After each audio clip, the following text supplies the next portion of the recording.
Nous lisons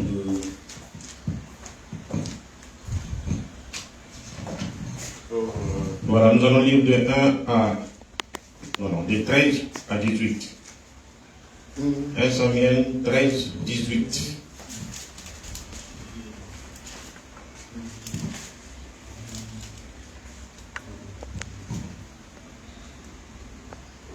Nous commençons la lecture au nom de Jésus. Amen.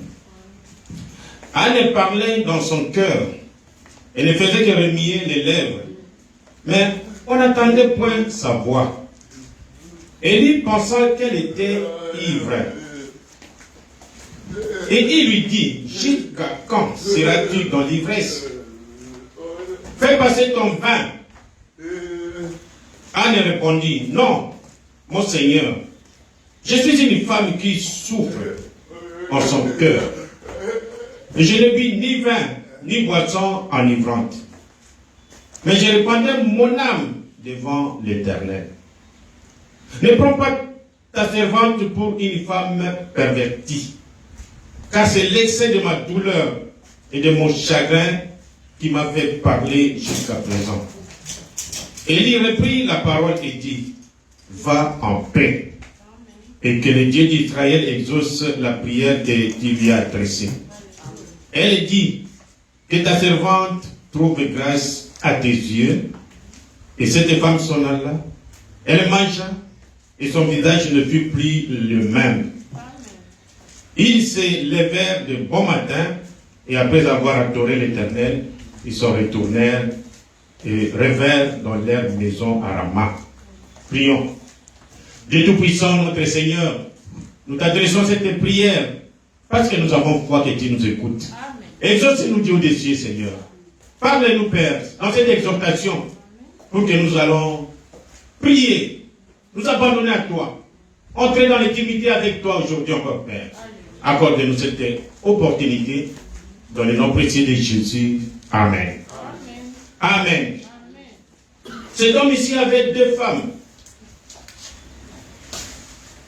Et parmi ces femmes, il y avait Anne. L'autre s'appelait Pénina. Amen. Donc, le verset 1, il dit, il y avait un homme de Ramataï, Sophie, de la montagne d'Ephraïm, nommé Elkana, fils de Joram, fils de Léou, fils de Tchou, fils de Tchou, Ephraïtien. Il avait 2 femmes, dont l'une s'appelait Anne, et l'autre Pénina. Pénina avait des enfants, mais Anne n'en avait point. Amen. C'est de cela que nous voulons parler, la prière. Mes frères et sœurs, la prière. Il y a des prières et des prières. Amen. Il y a des moments où vous êtes vraiment abattu et vous fatiguez dans la prière. Et quand vous priez, c'est avec tout votre cœur. Ces 2 femmes étaient rivales. L'autre avait des enfants. Et vous connaissez les femmes. Elles se moquaient de Anne. Parce qu'Anne n'avait pas d'enfants. Amen. La Bible dit qu'aucune femme sera stérile dans la maison de l'Éternel. Quand vous croyez, croyez. Vous êtes femme, vous devez avoir des enfants. C'est pour cela que Dieu vous a envoyé sur terre. C'est un droit, il faut les réclamer. Amen. Oh mon Dieu. Quand je pense que nous avons tout perdu en Adam, Dieu nous avait béni, nous avait donné tout. Et Adam ne faisait que parler. Et tout était en son pouvoir. Et quand le péché est tombé, il est venu, le diable a arraché tout d'Adam. Nous avons tout perdu. Mais quand le second Adam est venu, Jésus-Christ, Dieu nous a tout restitué. Amen. Avec Jésus, nous avons tout. Amen. Et la prière fervente, la prière, quand vous êtes vraiment poussé à bout, les douleurs, on se moque de vous, Dieu répondra, mes frères. Amen. J'étais tout jeune. Je m'étais marié avec mon épouse qui était encore très jeune. Mais on n'avait pas d'enfant. Et on se moquait de nous. Près de 7 ans, 8 ans, pas d'enfant. Mes frères. Et nous sommes allés prier. J'ai dit, mon épouse, Dieu ne ment pas. C'est nous qui sommes dans des problèmes. Amen. Allons confesser. Amen. Depuis notre jeune âge, jusqu'aujourd'hui, qu'est-ce que nous avons fait devant Dieu? Et nous avons confessé. Et le Dieu du ciel a ouvert les écrits du ciel, il nous a bénis. Il est le même encore aujourd'hui, le Dieu d'Anne. Anne était le moqueur. Pénina se moquait d'elle. Quand il y avait de partage, son mari l'aimait quand même, il lui donnait le double. Amen. Mais Pénina avait beaucoup d'enfants. Il donnait tel enfant. Et quand ils se mettaient ensemble, comme Nango, et belé. Ah. Et alors Anne est venue prier. Il a dit, j'ai répandu mon âme devant l'Éternel. Et il y avait même bien de fois quand vous priez, vous êtes vraiment dans l'onction, vous êtes parti, oubliez le monde. Vous sentez comme les paroles ne sortent plus. Et vous sentez que vous ne faites pas d'efforts. Ce sont les paroles elles-mêmes qui viennent. Amen. Et vous parlez. Oh, jusqu'à peut-être, on vient toquer à la porte. Ah, mais là, vous descendez. Amen. Et vous les trouvez, oh, je suis sur terre. Et c'est ce qu'Anne avait fait. Et il y avait un guide. Amen. Oh, il y a toujours un pasteur qui vous conduit. Amen. Dieu ne manque jamais de guide. Élie était là, le sacrificateur. Il croyait que comme les gens d'aujourd'hui, ils vont à l'église, comme on était à l'église catholique, on était encore des jeunes à l'internat. Et alors, les dimanches, il y avait le lycée à côté, et nous, l'école technique à côté. Et alors, comme vous savez, les jeunes gens, les jeunes élèves, il y avait des copinages ainsi par-ci. Alors, il faut aller à l'église, il faut se faire voir pour que les autres vous voient. Alors, vous allez mettre vous allez vous dresser là-bas, vous mettez votre habillement et vous partez. Et quand vous allez arriver à l'église, c'est devenu comme un lieu de concurrence. Il y a pour l'acquis ça. Et vous venez, et il faut arriver un peu en retard. Mais les jeunes, nos sœurs, nos consoeurs et élèves, arrivaient à temps parce que chez eux, c'était la loi. À l'église à telle heure. Après l'église, vous rentrez. Oh, en ce moment-là, laissez-moi donner un peu le coup de chapeau au lycée de notre époque. On surveillait bien des enfants, des élèves. Mais non, quand vous envoyez une femme aller étudier, plutôt une fille aller étudier, et vous étiez certain qu'elle est entre les bonnes mains. C'est le bon aujourd'hui. Vous vous trouvez, avant d'aller faire des examens, on appelle ça quoi? Les maquis. Où vous trouvez les filles et les garçons ensemble. Parce que là, la place, c'est beaucoup de maquis. À notre époque, ça ne pouvait pas se faire. Non. Oh mon Dieu. Nous, on avait l'internat, il fallait couper des bois dans la forêt. Nous, on avait notre jour d'aller couper le bois. Et les lycées avaient leur jour aussi d'aller couper le bois. On ne pouvait pas nous mélanger. Oh, pour éviter la souillie. Comme j'ai dit dans Jean 9, comme vous lisez là, il y a un jeune homme aveugle, né aveugle. Et le Seigneur Jésus l'a guéri, il a fait là. A vu son naïe, Jésus prend la salive, il fait la boue. Et les disciples sont là en train de boire. Il a mis la boue sur, on a mis sur les aveugles. Les disciples ont regardé.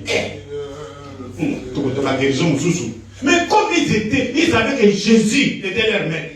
Ils savaient que Jésus était leur pasteur. Les pasteurs ne peuvent pas les amener dans un mauvais endroit. Amen. Quand le pasteur prend une décision, une résolution pour régler le problème, soyez derrière le pasteur. Il est conduit par le Dieu Tout-Puissant. Amen. Aujourd'hui, dans le monde, on s'embrouille pour le mariage interracial. Oh, le mondial ne peut pas se marier avec une noire. Oui, c'est ce que Dieu veut. C'est ça le principe de Dieu. Amen. Mais nous sommes dans ce monde mélangé. Le péché est venu. Et nous sommes trouvés comme ça. On se marie. Et quand les pasteurs trouvent que c'est cas ici, il n'y a pas moyen, je dois venir soutenir ça. Amen. Et alors, qu'est-ce qui est arrivé? Ce jeune homme, les disciples ont regardé. Acceptons, c'est notre Seigneur, qu'est-ce qu'on peut? Il a dit, va te laver dans l'eau de Siloué. Et les garçons, avec obéissance, avec foi, amenez-moi. Où se trouve l'eau? Il était toujours avec. Lui, c'est mon akate. On l'a amené jusqu'à dans l'eau. Oui, moi, il y a un gros. Jette-toi. Oh, j'ai pas vu la soupe, la début sauter. Allez, c'est ça, hein. Il prend l'eau. Il a le yeux. Quand il a ouvert, je vois. Il revient comme ça, même les voisins, ils se sont étonnés. Ah, Cet homme ici ressemble à ce mendiant, il dit non, c'est lui, ce n'est pas lui, il ressemble. Comme il peut voir. Et lui dit, c'est moi, les Dangaï. Comment tu es guéri? Il a expliqué. Maintenant, ma femme avait comme ils étaient toujours derrière eux. Ils ont pris les gars jusqu'à chez les pharisiens. Et c'était les jours du sabbat. Le sabbat, le travail, il peut le faire bien. Mais Jésus vient, le maître du sabbat. Amen. Les pharisiens lui disent, oh, qui t'a guéri? Il dit, cet homme, mais cet homme-là qu'on appelle Jésus. Hein? C'est ce qu'on m'a déjà entendu parler, on l'appelait Jésus. Et cet homme-là, il a fait la boue avec sa salive, il a mis sur mes yeux, il m'a dit d'aller les laver. Et puis, je suis guéri. Est-ce que tu étais vraiment aveugle? Oui, oui, j'étais aveugle. Allez, nous sommes des parents. À cette époque, si vous croyez en Jésus, la synagogue. Et pour les Juifs, quand vous cherchez la synagogue, c'est-à-dire qu'on vous a livré. Amen. Et les parents, ils peuvent dire, pardon. Posez-lui la question, hein. Assez à Komukolo. Allez, les pharisiens l'ont mis là-bas. Dis-nous la vérité. Pourquoi ça lui sautait? Et oui, je vous dis la vérité. Comment il t'a guéri? Mais je vous ai déjà expliqué, vous voulez devenir ses disciples, pas Job. C'est toi qui viens être son disciple, pas nous. Ah, mais explique alors. Il a fait la boum, il a sauvé. Il dit, écoute, il est mort d'études. Il n'y a personne qui a ouvert un aveugle les yeux. Mais cet homme, je suis sûr qu'il vient de Dieu. Il est péché. Il dit, est-ce que Dieu exauce le péché? Dieu n'exauce pas le péché. Dès que vous êtes là, nous ne sommes pas des pécheurs. Amen. Pour que Dieu exauce nos prières, confessez vos péchés. Amen. N'ayez pas peur, vous êtes devant Dieu. C'est Dieu qui vous connaît. Amen. Confessez vos péchés. Nous sommes tombés dans l'embuscade. Ce n'est pas de notre faute, mais nous sommes toujours des enfants de Dieu. Quand un enfant tombe dans le WC, nous on a grandi dans le WC où il y a Polé le Kakaboué, la bouche ouverte comme ça. Et des enfants, un enfant par erreur, il va dans le WC, il met les pieds comme ça, il tombe. Et vous écoutez l'enfant pleurer, et vous courez, mais où est l'enfant? Vous regardez dans le trou de WC, il est là-bas. Qu'est-ce que vous faites? La première chose, c'est sauver l'enfant. Amen. Pourquoi? Parce qu'il a ta nature. C'est pas parce qu'il est tombé dans le WC, il est devenu caca, non. Vous les soulevez même avec la saleté. Vous courez avec, vous de l'eau. Vous les lavez, c'est ce que nous sommes. Ayez la foi. Quand vous priez, comme Anne, il a eu la foi, et le guide lui a dit, rentre, et le Dieu du ciel réponde à tes prières. Et le grand Samuel que nous avons, il est sorti de cette femme. Amen. Il faut prier, mes frères et sœurs. Et quand vous priez, soyez persévérants. La prière de la persévérance. Pour la même cause jusqu'à ce que vous ayez la solution. Tant que vous n'avez pas la solution, continuez à prier. Continuez à prier. Dieu répondra. Amen. Nous avons tous des tricheurs pour prier. Parfois, Dieu nous met des choses comme ça pour que nous prions. Mes enfants, je leur pose toujours la question. Viens prier avant de dormir. Vous ne devez pas oublier de prier. Vous n'êtes pas des poules. Même le poule avant de dormir, il lève sa tête et dit merci Seigneur pour la journée d'aujourd'hui. Amen. Dans la maison, les jeunes gens, comme nous allons, est-ce que le prophète a dit, non, je ne vais pas passer tout mon temps à parler. Les jeunes gens aujourd'hui, nous sommes dans le message, il a intitulé le sceau de l'Antichrist. Le paragraphe ne se voit pas. Il dit, mais pour les raisons, les foyers sont complètement détruits. Et les filles et les garçons sont dehors à se promener, faisant des fous partout dans le pays. Vous, les jeunes garçons, mes enfants, n'imitez pas le monde. Les jeunes stars du monde, les joueurs, ne les imitez pas. Ces joueurs, ils vont chez les diables, chez les démons. La force de Dieu, ils ont, pour jouer au foot ou quoi, ça vient du diable. Amen. Mais comment vous pouvez vous imaginer un seul homme qui gagne de millions seulement pour jouer la balle, le ballon? Il faut pas aller à la maison. À Los Angeles, à Californie, partout.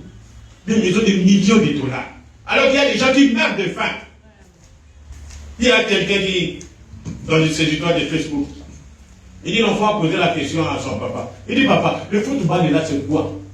Il dit, mon fils, le football, ce sont les milliardaires qui jouent Et les pauvres sont là en train de les acclamer. C'est ça le football. Donc les pauvres viennent applaudir le milliardaire qui joue leur bas. Quelqu'un qui est là-bas au fond chez nous là-bas. Ou moi je suis pour si c'est Cristiano. L'autre moi je suis pour aussi c'est Messi ou c'est qui. Messi ne te connaît jamais. Mais vous allez vous bagarrer là-bas. Vous voyez pas que ce sont des démons. Oh mon Dieu. Je préfère que nous puissions discuter sur Jésus. Amen.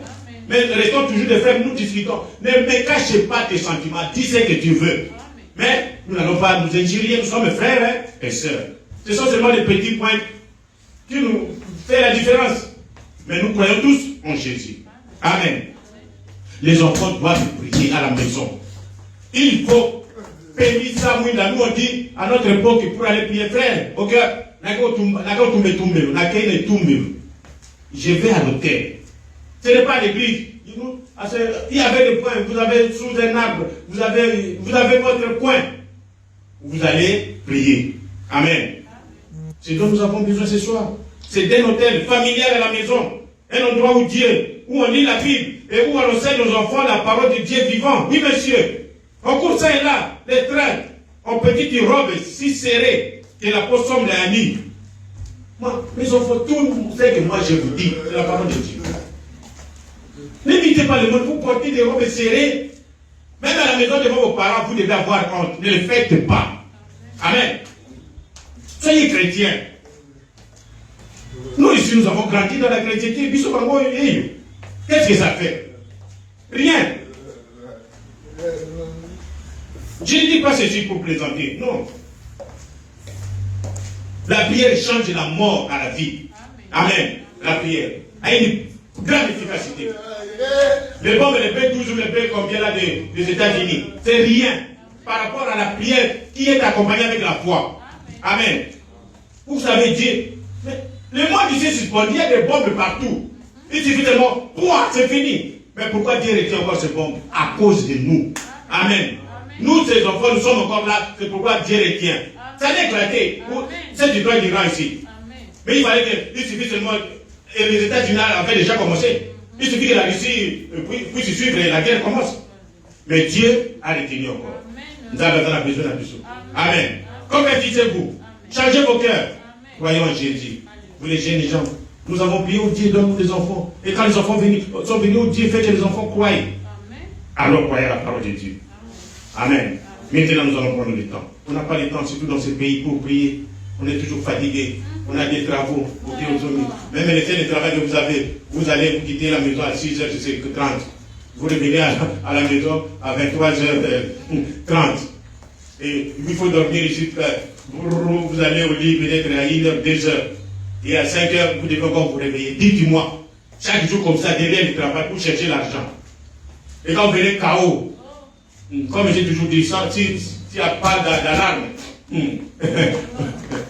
Et alors, quand est-ce que nous allons prier? Et quand nous avons une occasion comme ça, prions. Amen. Nous avons des demandes spirituelles. Amen. Nous avons des demandes, les besoins spirituels, les combats spirituels. Nous devons combattre. Quand le spirituel est calme, le corps va suivre. Amen. Souvent les combats que nous avons, c'est dans le spirituel. Il y a des lignes, il y a des attaques. Nous sommes faibles de la prière et le diable vient nous attaquer. Amen. Et quand nous prions, nous sommes plus forts. Nous nous dégageons. Amen. Et le corps va suivre. Amen. Les enfants ont besoin de l'intelligence à l'école. Il y en a des demandes. Quand nous prions pour les demandes de visa, notamment notre sœur Maman Thérèse, Dieu vient de répondre. Amen. Il y a des demandes de mariage, de travail, des demandes des enfants. Il y a des demandes de maladies chroniques, là, Dieu veut que Dieu nous délivre. Ça, il faut prier. Prenons le temps et mettons-nous dans la prière. Levons-nous que chacun prenne une position, un endroit qu'il veut. Amen. Et à ce moment, que chacun prie. Répandez votre cœur. Parlez à Dieu. Confessez d'abord vos péchés. Dieu n'exauce pas un pécheur. Amen. Même s'il y a un péché qu'il faut aller réparer, promettez à Dieu, Seigneur, dès que je sors ici, je vais aller réparer. Si tout nous dans le mariage, l'homme, le mari et la femme, On a souvent des péchés. Bon, il va comprendre. Non. Il faut accomplir toutes les justices. C'est pas parce qu'il est ma femme, parce qu'il est mon mari, bon, je l'ai fait du tort, bon, il va comprendre. Non. Il faut confesser. Mon mari, j'ai mal fait, pardonne-moi. Ma femme, j'ai mal fait, pardonne-moi. Amen. Nous avons vu que c'était une repentance complète. Amen. Que Dieu vous bénisse. Prions. Lèvons-nous. Et chacun prie le Seigneur. Prenez la position que vous voulez.